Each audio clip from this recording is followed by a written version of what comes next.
the brain is an antenna.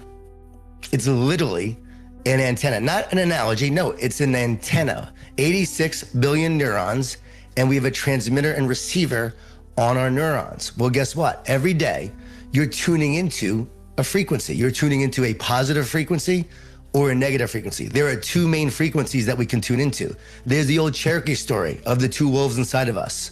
And the one that you feed, that's the one that grows. So feed the positive instead of the negative. We know in the garden, there were two main frequencies. There was the voice of God and there was the voice of the serpent, the voice of the enemy. And so every day you're living your life, you're tuning into these negative thoughts or positive thoughts. And here's the deal. Negative thoughts are always coming in. And I ask people all the time, especially professional athletes when I work with them, do your negative thoughts come from you? And they always go, yeah, they're in my head. But here's the next question. If you believe your negative thoughts come from you, who would ever choose to have a negative thought? Would you ever choose a negative thought? And I know you've written books on this, Craig, and I've talked a lot about this. Negative thoughts are always coming in, but no one has ever found a thought inside of the brain. I've asked neuroscientists, they haven't. They exist in a spiritual place. So we're tuning into those thoughts in a spiritual place from a negative standpoint or a positive standpoint. If your brain is an antenna, you can tune into a more positive frequency. So years ago when I was doing this, I didn't realize this is what I was doing, but I was elevating my state of mind. There's a high state of mind and there's a low state of mind. Negative thoughts will lower your state of mind. They will separate you and divide you. The root word for the Greek word for anxious means to separate and divide. And so negative thoughts separate us. Fear divides us. Negative thoughts separate us from ourselves, from others, and also from God. So we feel disconnected. And if you look at all mental health challenges and mental health issues, they all include separation, a feeling of disconnection, aloneness, and isolation. So we move towards separateness. And the more we do, we move from positive to negative. But as we tune that dial more towards the positive and the positive frequency, we begin to unite. We elevate our state of mind. So tune is an acronym, trust and truth. So while you're walking, you practice trust, you're trusting God, and you're speaking truth to those lies. And so instead of the lies that you're listening to, you speak truth to them. Talk to yourself, don't listen to yourself. So the gratitude is a great way to do that, trust and truth. Then you is unite with love. I'll get to that in a second. N is neutralize the negativity. So you're practicing gratitude, you're neutralizing the negativity, you're appreciating. And when you appreciate, you elevate your mood, your performance, the people around you. You fill your body and brain with these hormones that uplift you rather than the stress hormones that slowly drain you and slowly kill you. And I'm convinced these hormones, I'm convinced that this frequency, all of that is a byproduct of the result of tuning into that higher frequency. So our body feels better, our brain starts to feel better, our antenna literally starts to operate at a higher frequency, tuning into those more positive thoughts. This is a revolutionary idea. People haven't talked about this before, and I'm sharing this in the One Truth. And then we neutralize that negativity. We elevate our thinking, and that is the E. We elevate our thinking, and this is what gratitude does. It elevates our thinking to a higher level, thinking those positive thoughts. Right. Abundance flows into your life when gratitude flows out of your heart. It's a scientific fact that the hormones of stress downregulate genes and create disease, long-term effects. Human beings, because of the size of the neocortex, we can turn on the stress response just by thought alone. We can think about our problems and turn on those chemicals.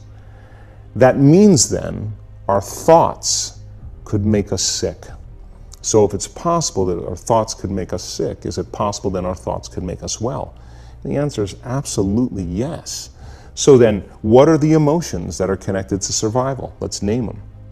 Anger, aggression, hostility, hatred, competition, fear, anxiety, worry, pain, suffering, guilt, shame, unworthiness, envy, jealousy. Those are all created by the hormones of stress. And psychology calls them normal human states of consciousness. I call those altered states of consciousness.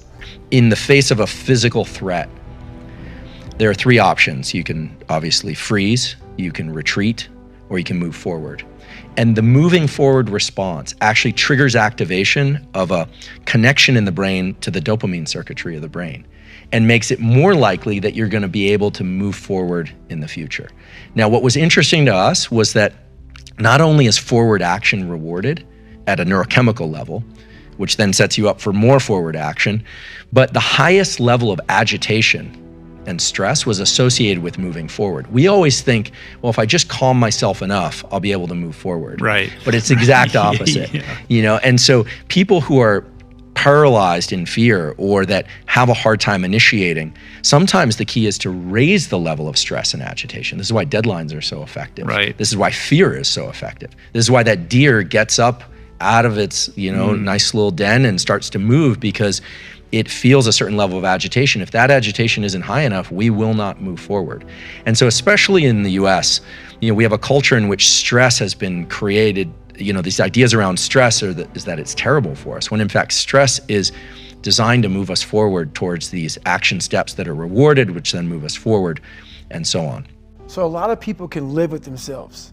That's the first thing. A lot of people can live with themselves, look in the mirror and say, I'm okay with being afraid. I'm okay with going on this easy highway over here. The easy highway has all these fucking signs and shit, directions, how to get somewhere. And you have to first be uncomfortable with how you feel about yourself.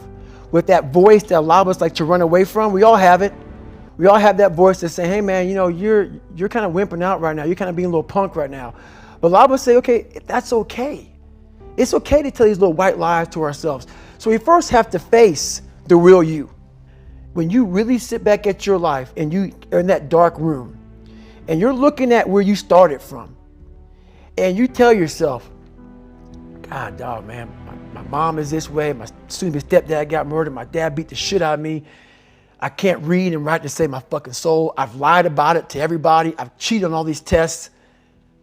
My God, man. And then you put a goal in your mind. How are you gonna feel, man, when you accomplish this goal coming from that shit? Coming from the fucking hell you came from.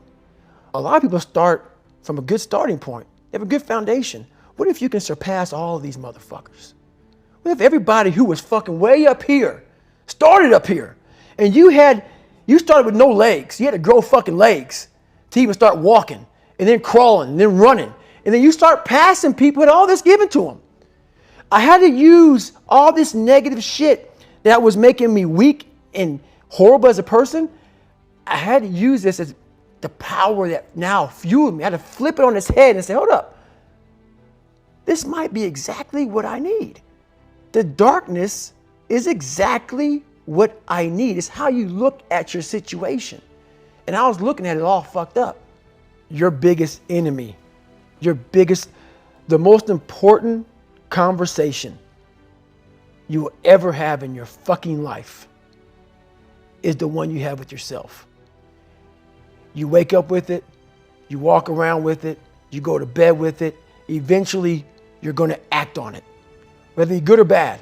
You have to look in that mirror and know there's so much more in here, man.